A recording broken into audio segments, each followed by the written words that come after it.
Assalamualaikum warahmatullahi wabarakatuh. Kembali lagi dengan kami di channel yang insya Allah akan membahas masalah seputar dunia spiritual.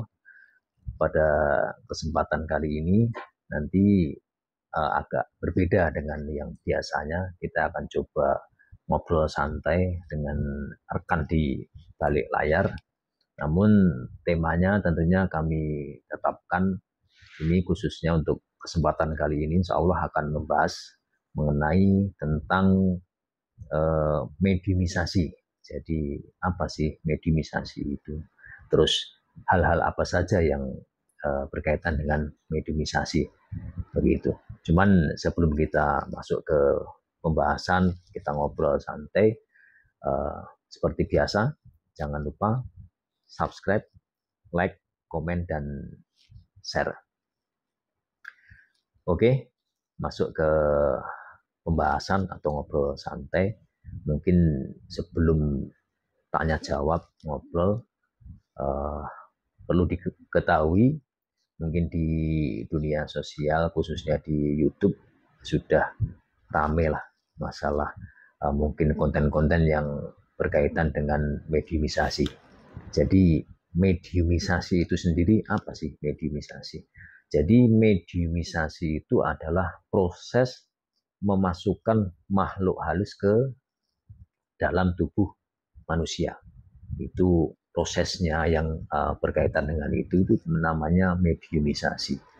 Itu mungkin untuk penjelasan singkatnya seperti itu. Terus kalau berkaitan dengan hmm, bagus atau tidaknya, atau mungkin apa ya bahasanya, positif negatifnya lah, positif negatifnya mediumisasi itu apa. Kalau dari saya pribadi itu tergantung niat daripada pelaku yang mengadakan mediumisasi. Kalau untuk orangnya yang dimediumisasi tentulah tidak ada positifnya, yang ada hanyalah negatif.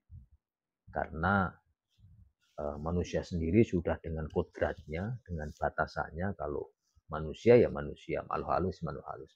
Kalau mereka berseberangan, saling tukar, makhluk halus masuk ke dalam jasad manusia, tentulah tidak baik, efek negatif yang banyak ditimbulkan.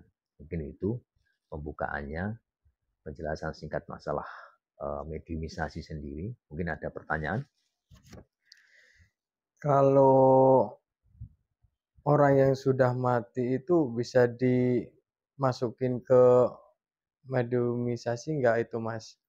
Oh gitu ya. Jadi maksud daripada pertanyaan adalah roh berarti ya. Roh Iya betul, orang yang roh. sudah meninggal itu bisa dimasukkan atau dimediumisasi atau tidak. Kan begitu.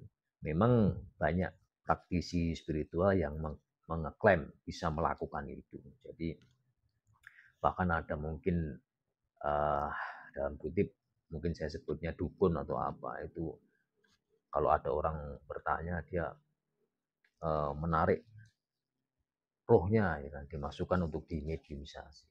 Itu bagi kepercayaan kami umat muslim itu tidak ada yang demikian itu, dan tidak bisa, karena memang sudah di tempat yang berbeda. Jadi orang yang sudah meninggal itu rohnya itu tidak bisa dimediumisasi, kodratnya sudah berbeda. Itu kalau ada yang bilang bisa atau apapun itu bahasanya, itu bohong.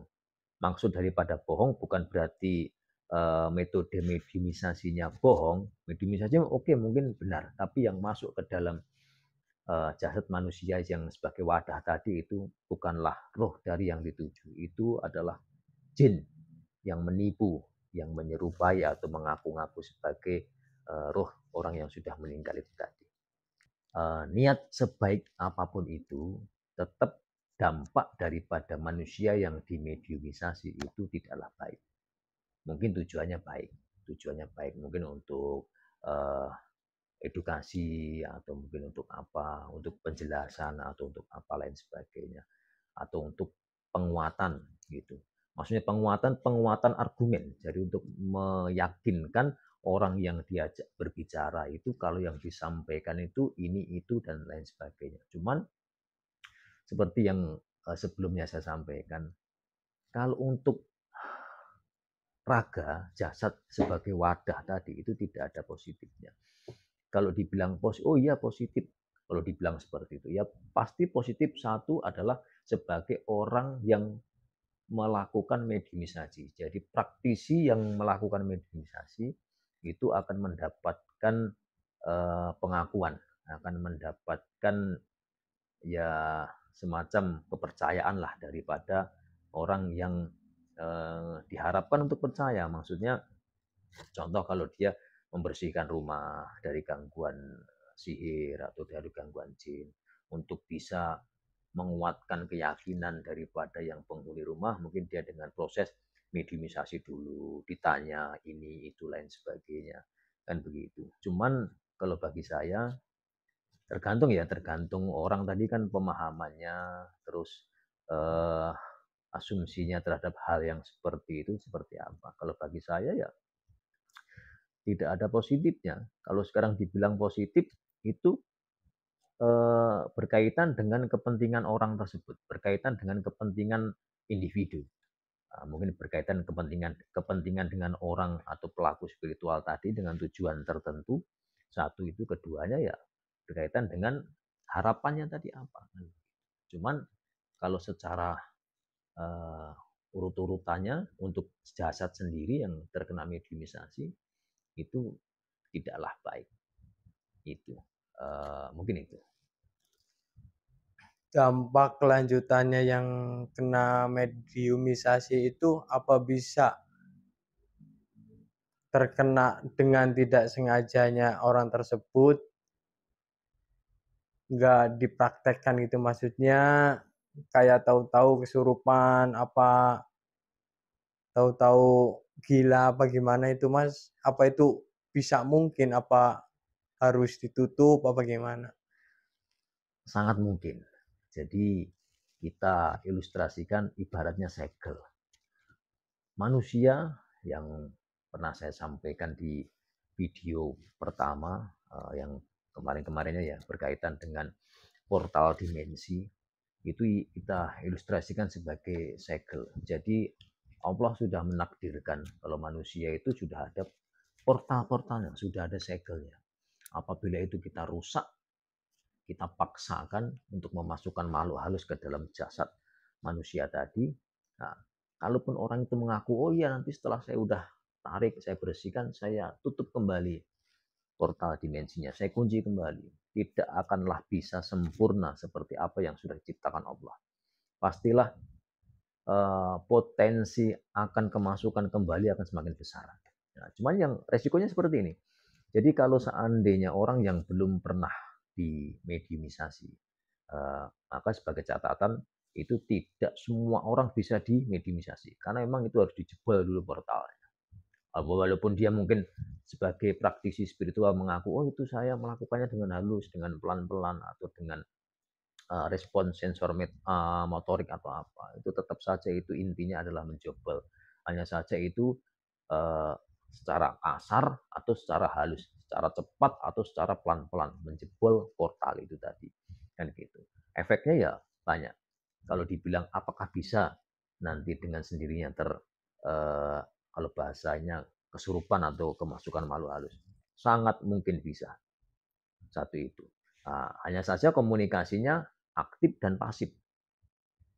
Apabila sudah dikunci, jadi sudah pernah dijebol, dimasukkan makhluk halus, terus dikeluarkan makhluk halusnya, dikunci portalnya dengan kemampuan orang tersebut, itu kemungkinannya kalau energi yang masuk itu kecil, itu akan kerasukan pasif.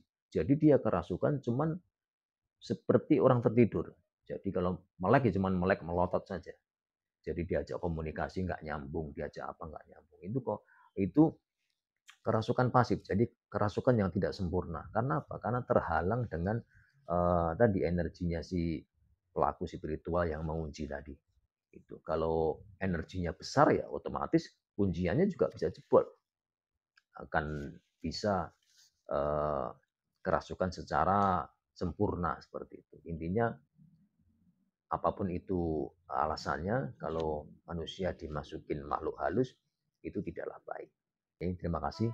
Seperti biasa selalu saya ingatkan bahwa kebenaran yang hakiki itu hanya milik Allah Subhanahu wa taala.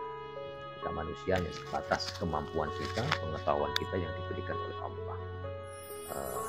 Apabila ada kata ucap kata saya yang salah dan teman saya mohon maaf yang sebesar-besarnya. Akhir kata, Assalamualaikum warahmatullahi wabarakatuh.